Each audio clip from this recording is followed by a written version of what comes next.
असांखे तरमीमुनि जे अंगनि अखरनि सां का दिलचस्पी कान्हे। 22, 25, 27, 30, 31, 28, 19, 10, 9 असांजा टिनि शयुनि सां इंट्रस्ट आहिनि, टिनि शयुनि में दिलचस्पी आहे। हिकु त जमूरत खे नुक़सानु न पहुचे, ॿियो त अदलिया खे नुक़सानु न पहुचे, ऐं टियों उन्हनि सभिनी खां अहम तरीन त सिंध खे नुक़सानु न पहुचे। सिंध जी वहदत ते को बि वार थींदो, कंहिं बि आड़ में का बि अटकल, गवर्नेंस, लोकल गवर्नमेंट,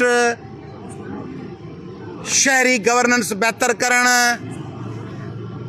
वसीलनि जी विरछला, नंढड़ा नंढड़ा सेक्टर ठाहिणु, नंढड़ा नंढड़ा यूनिट, इहे जेके अटकलूं कंदा आहियो न, इहे वञी आम माण्हुनि खे ॿुधाइजो। आउं वकील आहियां, मूंखे ख़बर आहे सुप्रीम कोर्ट जो नवां यूनिट 3 यूनिटनि में विराइणु फलाणो, या सिंध जा वसीला खणणु, या सिंध जी NFC,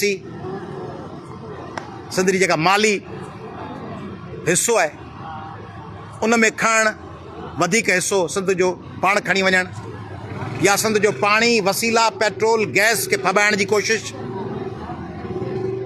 या सिंध जी तालीम ऐं सिहत खे नुक़सानु रसाइण जी का कोशिशि थींदी त सिंध जा माण्हू मज़ाहमत कंदा।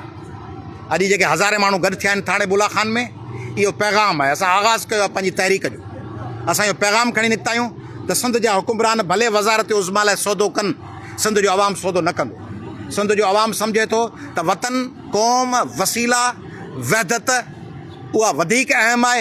इक़्तिदार वारीअ जी मुठ आहे। इक़्तिदार अॻूणनि कई 100 सालनि में वज़ीर आज़म, वज़ीर आला ऐं माण्हू आया, उहे अॼु किथे आहिनि? इक़्तिदार वारीअ जी मुठ मां वेही वेंदो, पर जे वतन ऐं वसीला तव्हां विकिया त उहो नाक़ाबिले दुरुस्तगी, बर्बादी ऐं तबाही जो पैगाम हूंदो। तंहिंजे करे क़ौमी अवामी तहरीक मुतालबो थी करे त इहो ड्राफ्ट ज़ाहिर कयो। आउं तव्हांजे ज़रिए मुतालबो थो कयां हिननि सभिनी चैनल जे ज़रिए त अॼु राति पधिरो कयो ड्राफ्ट लिखत में, त कंहिंजूं मंज़ूरियूं पिया ॾियो। लिकायो छो था? पंहिंजे वतन वासी 25 करोड़ माण्हुनि खे छो था लिकायो? असांखे हिन सां वास्तो कोन्हे त तव्हां वफ़ाक़ी वज़ीर घणा था करायो, घणा था घटायो, कहिड़ो उहिदो कंहिंखे था ॾियो, कहिड़े उहिदे जी मुदत कहिड़ी था वधायो।